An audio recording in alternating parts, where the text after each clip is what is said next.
नमस्कार दोस्तों, मैं हूं जितेंद्र सेन और आज की इस वीडियो में मैं आपके लिए रुक जाना नहीं योजना का हिंदी का पेपर लेकर आया हूं, जो आपके लिए बहुत ज़्यादा उपयोगी हो सकता है 2024 की परीक्षा के लिए। ठीक है, 2024 में जो हिंदी में फेल हुए हैं उन स्टूडेंट के लिए ये वीडियो है। ठीक है, हिंदी में फेल वाले ये वीडियो देखें, ये भी मैंने यहाँ पर लिखा हुआ है। और हिंदी के पेपर का पूरा सॉल्यूशन भी मैं आपको बताऊंगा और साथ ही आपको लिखने का तरीका भी बताऊंगा कि किस तरीके से आप लिखें जिससे आपको पूरे नंबर मिलें। ठीक है, तो इस वीडियो को पूरा एंड तक ज़रूर से देखिएगा और साथ में अपने दोस्तों के साथ भी शेयर कीजिएगा जिनको इसकी ज़रूरत है। ठीक है, चलिए अब हम बढ़ते हैं हमारे पेपर की ओर और देखते हैं कि हमारा हिंदी का पेपर जो है वो कैसा आएगा और हमें किस तरीके से लिखना है। ठीक है, सबसे पहले जो है हम पेपर को देख लेंगे, फिर उसके बाद में इसके उत्तरों को हम देखेंगे कैसे हमें उत्तर को लिखना है। ठीक है, तो देखिए आपका जो हिंदी का पेपर है वो कुछ इस प्रकार का होगा, यहाँ पर जैसे दिया गया है।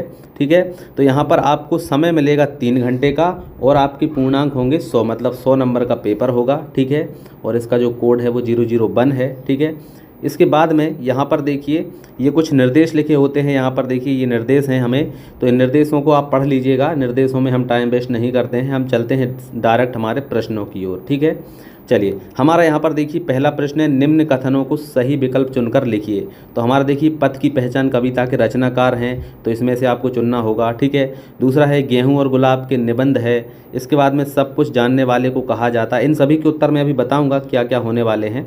ठीक है, सबसे पहले हम पेपर को देखते हैं फिर आंसरों को देखेंगे। ठीक है, इसके बाद में सब कुछ जानने वाले को कहा जाता है। ठीक है, इसके बाद में वाक्य की दृष्टि से वाक्य के प्रकार होते हैं।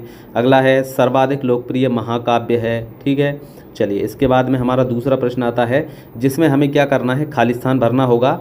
आधुनिक हिंदी साहित्य के जन्मदाता हैं, विरह और वेदना की कवयित्री हैं, निंदा का उद्गम होता है। ठीक है, 2 वर्णों के मेल को रंगमंच का अभिनय पर देखकर सहानुभूति कराने वाला। ये जितने भी प्रश्न मैं आपको बता रहा हूँ ये बहुत ज़्यादा इंपॉर्टेंट हैं और आपकी परीक्षा में आ सकते हैं। ठीक है, तो इनको ध्यान रखिएगा।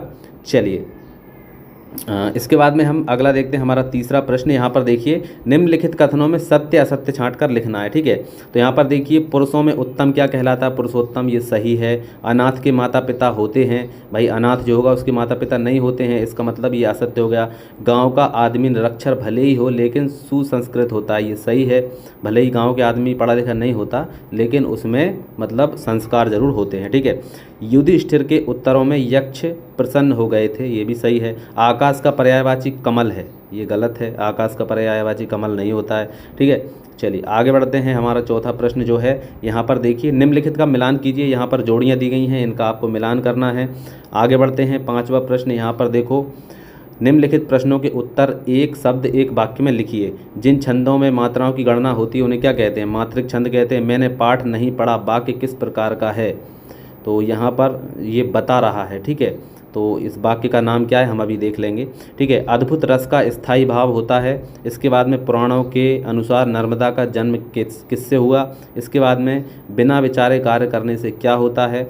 इसके बाद में हमारा 6वां प्रश्न है। देखो अब यहाँ से हमारे 2-2 नंबर के प्रश्न स्टार्ट होते हैं। देखो ईश्वर ने रोगों से दूर करने के लिए मनुष्य को क्या दिया, जड़ी बूटियाँ औषधियाँ दी। इसके बाद में अथवा गोपाल के कुंडलों की आकृति कैसी है, ये भी प्रश्न है। ये बहुत ज़्यादा इंपॉर्टेंट प्रश्न है जो मैं आपको बता रहा हूँ। कोयल को उसके किस गुण के कारण पसंद किया जाता है, उसकी मीठी आवाज़ के कारण। ठीक है, चलिए इसके बाद में हमारा अगला है बसंत के आने पर कौन तान भरने लगती है। ठीक है, तो इन सभी के उत्तर अभी हम देखेंगे। इसके बाद में है लोहा किसकी श्वास से भस्म हो जाता है, अथवा चलने से पूर्व बटोही को क्या करना चाहिए। इसके बाद में सखी प्रातःकाल किसके द्वार पर जाती है। इसका अथवा है कवि नागार्जुन ने बादलों को कहाँ घिरते देखा है। ठीक है, इसके बाद में हमारा अगला है मधुप की मधुर गुनगुन विश्व पर क्या प्रभाव डालेगी। इसका अथवा आसमान पर किस तरह के बादल उड़ रहे हैं। ठीक है, जितने भी प्रश्न हैं इनको याद आप जरूर से कर लीजिएगा क्योंकि बहुत ज़्यादा इंपॉर्टेंट प्रश्न है। दीवार में दरार पड़ गई का आशय किससे है। इसके बाद में आज का मानव किस समस्या किस परंपरा से प्रभावित है। इसके बाद में यहाँ पर लेखक ने संगीत का जन्म किससे माना है। अथवा में दिया गया मुट्ठी भर हाड़ाओं ने किसे पराजित किया है। इसके बाद है सुजान सिंह कौन थे। इसका अथवा है मन को एकाग्र करने के बाह्य साधन क्या हैं। इसके बाद में अगला है हमारा 14वां प्रश्न, प्राचीन काल में आयुर्वेद की पाठशाला कहाँ पर थी। ठीक है, इसका अथवा है सोन और नर्मदा का जल प्रवाह किन दिशाओं में है। ठीक है। इसके बाद में 15वां प्रश्न हमें दिया गया है, निम्नलिखित मुहावरों के अर्थ लिखिए। कलई खुलना, 9 2 11 होना, 9 2 11 का मतलब भाग जाना होता है। लोहा मानना मतलब कि लड़ाई करना इस तरह का होता है, ठीक है। इसका अथवा हमें दिया गया है, वाक्यांश के आधार पर एक शब्द लिखिए। पूजा करने वाला कौन होता है? पुजारी होता है, ठीक है। पूजा करने वाला पुजारी। काम से जी चुराने वाला क्या होता है? जो कामचोर होता है, ठीक है। अभी अभी जन्म लेने वाला क्या होता है? शिशु होता है, ठीक है। चलिए अगला देखते हैं, काव्य अथवा कविता किसे कहते हैं अथवा रस की निष्पत्ति कैसे हुई। इसका अगला प्रश्न है, निंदा की प्रवृत्ति से बचने के लिए क्या करना चाहिए। इसका अथवा मानव जीवन को सार्थकता कैसे प्राप्त होती है। निम्नलिखित का संधि विच्छेद करके बताइए। महाधन आशय महाशय, सज्जन सत धन जन। इसके बाद में मनोभाव हो जाएगा मनोधन भाव। इसका अथवा हमें दिया गया है, निम्नलिखित के समास विग्रह करके उसके नाम लिखिए। तो ये सभी हम देखेंगे अभी। दृश्य काव्य और श्रव्य काव्य में क्या अंतर है। इसका अथवा है, स्थायी भाव तथा संचारी भाव में अंतर बताइए। प्रयोगवाद और नई कविता की प्रमुख विशेषताएं लिखिए। इसका अथवा मध्य प्रदेश के लोक साहित्य के प्रमुख प्रकार कौन कौन से हैं। द्विवेदी युग के 2 प्रमुख कवियों एवं महाकाव्यों के नाम बताइए। छायावाद का संक्षिप्त परिचय दीजिए। अगला है, सूरदास अथवा सुभद्रा कुमारी चौहान की काव्यगत विशेषताएं लिखिए। 2 रचनाएं आपको बताना है, भाव पक्ष और कला पक्ष बताना है, साहित्य में स्थान बताना, ठीक है। तो आप जो है सूरदास और सुभद्रा कुमारी चौहान का जो है जीवन परिचय पढ़ के जाइएगा, ठीक है। अगला है यहाँ पर 23वां, देखिए, हरि कृष्ण प्रेमी अथवा राम वृक्ष बेनीपुरी का साहित्यिक परिचय निम्नलिखित बिंदुओं के आधार पर लिखिए, ठीक है। तो ये भी आप याद कर लीजिए, ये लेखक हैं, ठीक है, राम वृक्ष बेनीपुरी, और वो कवि हैं ऊपर वाले, ठीक है। इसके बाद में हमारा 24वां प्रश्न है, देखो यहाँ पर, निम्नलिखित पद्यांश की व्याख्या संदर्भ प्रसंग सहित कीजिए। लिखन बैठी जाकी छवि गाही गही गर्भ गरूर, भय नकेते जगत के चतुर चितेरे क्रूर, ठीक है। इसका अथवा दिया है, कामी क्रोधी लालची इन पे भक्ति न होए, भक्ति करे कोई सूरमा जाति वर्ण कुल खोए, ठीक है। अगला इसका अगला प्रश्न है, देखो, अगला है हमारा 25वां, निम्नलिखित में किसी एक की हमें क्या करना है, गद्यांश या पद्यांश में से हमें ये अथवा में हमें दिए गए हैं, या तो आप इसको कर लीजिए या इसको कर लीजिए, ठीक है। संदर्भ व्याख्या करना है। इसके बाद में 26वां प्रश्न आता है, अपठित गद्यांश को पढ़कर आपको इसको पढ़ना है। इसको पढ़ने के बाद में इसमें से उत्तर ढूंढना है, ठीक है, और यहाँ पर इन प्रश्नों के उत्तर आपको देना है, ठीक है। चलिए आगे बढ़ते हैं। इसके बाद में आता है 27वां प्रश्न हमारे सामने। तो आपको यहाँ पर लिखना है, अपने विद्यालय की प्राचार्य को प्रार्थना पत्र लिखिए जिसमें बुक बैंक से पुस्तकें प्रदान करने के लिए आपने निवेदन किया हो, ठीक है।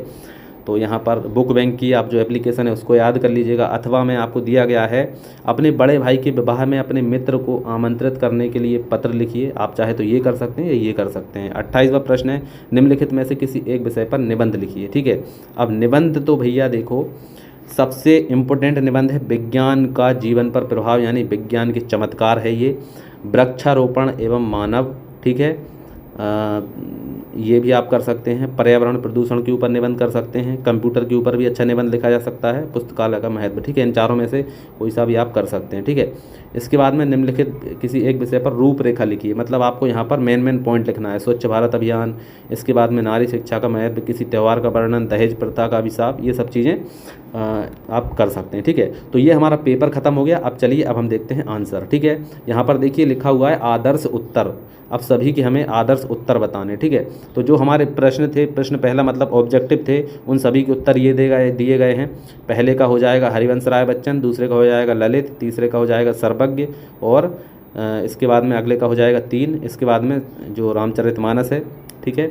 इसके बाद में हमारा अगला क्या था, खाली स्थान थे। तो यहाँ पर बिहारी आएगा, महादेवी वर्मा, हीनता, संधि, दृश्य काव्य, ठीक है। इसके बाद में हमारे आते हैं सत्य असत्य। तो सत्य सत्य को आंसर आप मैच कर लीजिएगा। पहला सत्य है, दूसरा असत्य, फिर सत्य सत्य असत्य, ठीक है। तो इनको आप मैच कर लीजिएगा।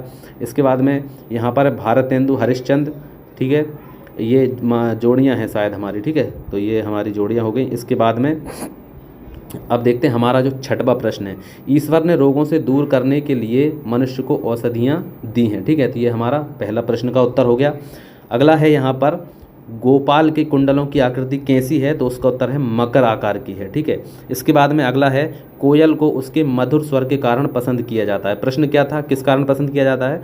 तो उत्तर हो गया मधुर स्वर के कारण पसंद किया जाता है, ठीक है। इसके बाद में अगला है हमारा, बसंत के आने पर कोयल तान भरने लगती है, ठीक है। इसके बाद में, मरी खाल से लोहे को तपाने वाली धोकनी बनाई जाती है। लोहा मरी खाल की धोकनी का श्वास से भस्म हो जाता है, ठीक है।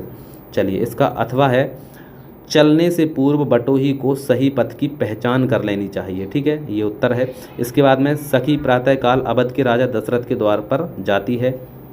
इसका अथवा का उत्तर है, देखो, कवि नागार्जुन ने बादलों को स्वच्छ श्वेत पर्वत शिखरों पर पिघले हुए घिरले हुए देखा है। ठीक है, तो ये जो उत्तर हैं आप बिल्कुल सेम ऐसे ही उत्तर लिखिएगा जिसमें आपको पूरे नंबर मिलेंगे, क्योंकि एक आदर्श उत्तर है। इस तरीके से आप उत्तर लिखेंगे आपको पूरे 100 में से 100 नंबर दे दिए जाएंगे। ठीक है, अगला है मधुप की मधुर गुनगुन मन को आनंदित कर देने वाली होती है। गुनगुन की सरस ध्वनि विश्व का करुण कुंदन भुला देती है। ठीक है, इसका अथवा है आसमान पर झीने झीने कजराटे चंचल बादल उड़ रहे हैं। ठीक है, अगला है दीवार में दरार पड़ गई से आशय, लेखक के मन में जो पूर्णता का आनंद भाव था उसमें उनको कभी का अनुभव होने से है। ठीक है, चलिए आगे बढ़ते हैं। इसका अथवा है आज की मानव जाति जो है भौतिकवादी परंपरा से प्रभावित है। ठीक है, इसके बाद में 12वां का उत्तर है लेखक ने संगीत को जन्म श्रेय से माना है। ठीक है, इसका अथवा है मुट्ठी भर हाड़ाओं ने महाराणा लाखा को पराजित किया है। सुजान सिंह देवगढ़ रियासत के दीवान थे। ठीक है, आप इसका प्रश्न देखेंगे तो आपको समझ में आ जाएगा। ठीक है, अथवा यम नियम हठ योग आदि मन को एकाग्र करने के बाह्य साधन हैं, इनके द्वारा मन की वासनाएं कुछ समय के लिए दबाई जा सकती हैं।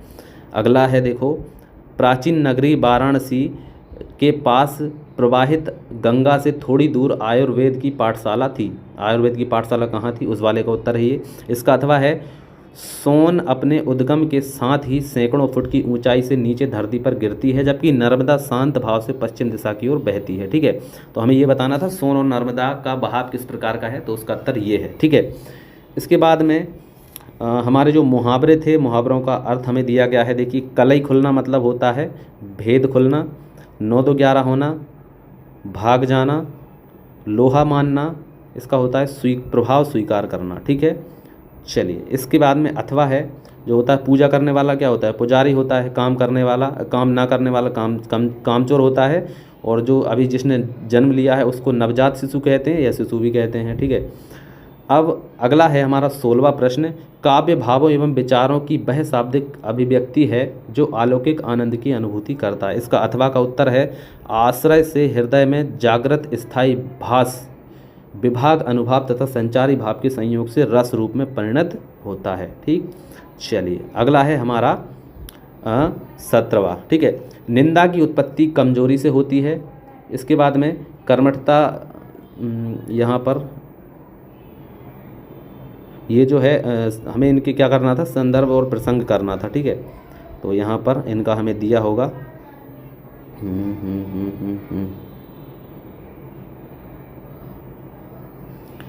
ये 17वें का अथवा, और इसको आप देख लीजिएगा, इसको मैच करके प्रश्न को। इसके बाद में आता है हमारा 18वां। यहाँ पर महाधन आशय महाशय होता है, इसमें कौन सी संधि है, स्वर संधि है। इसके बाद में सतजन क्या होता है, सज्जन, इसमें कौन सी संधि है, व्यंजन संधि है। मनः भाव, इसमें होती है विसर्ग संधि। ठीक है, जहाँ पर ये बिंदी आती है ना उसको विसर्ग संधि कहते हैं। अगला 18वां, 5 मुख वाला क्या होता है, बहुब्रीहि समास। ठीक है, भय से भीत करण तत्पुरुष समास, 3 लोगों का समूह द्वि समास। इसके बाद में यहाँ पर 19वां है दृश्य काव्य क्या होता है, रंगमंच पर अभिनय आदि देकर आनंद की रसानुभूति कराने वाला काव्य क्या होता है, दृश्य काव्य होता है। इसके बाद में श्रव्य काव्य क्या होता है, जो कानों से सिर्फ सुना जाता है, सुनकर जिसका रसानुभूति होती है उसे हम क्या कहते हैं, उसे हम श्रव्य काव्य कहते हैं। ठीक है, चलिए इसके बाद में हम आगे बढ़ते हैं। इसके बाद में है 19वां का अथवा। यहाँ पर देखिए, यहाँ पर है हमारा स्थायी भाव मानव हृदय में सदैव रहते हैं, जबकि संचारी भाव कुछ समय के लिए जागृत होते हैं। स्थायी भाव की संख्या 9 एवं संचारी भाव की संख्या 33 है। स्थायी भाव का संबंध एक ही रस से होता है, जबकि संचारी भाव का संबंध अनेक रसों से होता है। ठीक है, इनको प्रश्न से मैच करिएगा तब आपको समझ में आएगा। इसके बाद में 20वां जो है यहाँ पर, इसको भी आप मैच कर लीजिएगा। इसके बाद में अब हम देखते हैं 22वां प्रश्न। यहाँ पर दिया गया है सूरदास की रचनाएं, देखो क्या है, सूरसागर, साहित्य लहरी, ये सूरदास की 2 रचनाएं हैं। कला पक्ष हो जाएगा सूरदास का। सूरदास ने माधुर्य ब्रज भाषा में काव्य रचना की है। इनकी भाषा में सरलता, तरलता, सरसता, स्वाभाविकता और सर्वत्र दर्शन है। व्यंग, वक्रता सूर की भाषा की विशेषताएं हैं। सूर ने गेय पद को अपनाया है। इनके पदों में भावुकता, तीव्रता एवं संगीतात्मकता अद्भुत समन्वय है। ठीक है, इसके बाद में साहित्य में स्थान है। ये भक्ति काल के कृष्ण भक्ति धारा के प्रतिनिधि कवि हैं। ये वात्सल्य तथा श्रृंगार रस के आचार्य हैं। ब्रज भाषा को अतुलित काव्य भाषा बनाने का श्रेय सूरदास को ही जाता है। सूरदास वास्तव में हिंदी साहित्य के सूर ही हैं। ठीक है, इसके बाद में इसका अथवा है सुभद्रा कुमारी चौहान का। तो सुभद्रा कुमारी चौहान की जो 2 रचनाएं, एक है भ्रुकुल, एक है त्रिधारा। ठीक है, भाव पक्ष और कला पक्ष आप पढ़ लीजिएगा। ठीक है, इसको वीडियो को पॉज करके आप यहाँ से पढ़ लीजिएगा। ठीक है, इसके बाद में हम हरिकृष्ण प्रेमी का दिया गया है। इसकी 2 रचनाएं हमें यहाँ पर दी गई हैं, बादलों के पार और एक नया समाज। ठीक है, इसके बाद में इनके भी आप पढ़ लीजिएगा। ठीक है, इसके बाद में हम चलते हैं थोड़े से आगे। इसके बाद में आता है हमारा कौन सा, इनको भी आप कर लीजिएगा।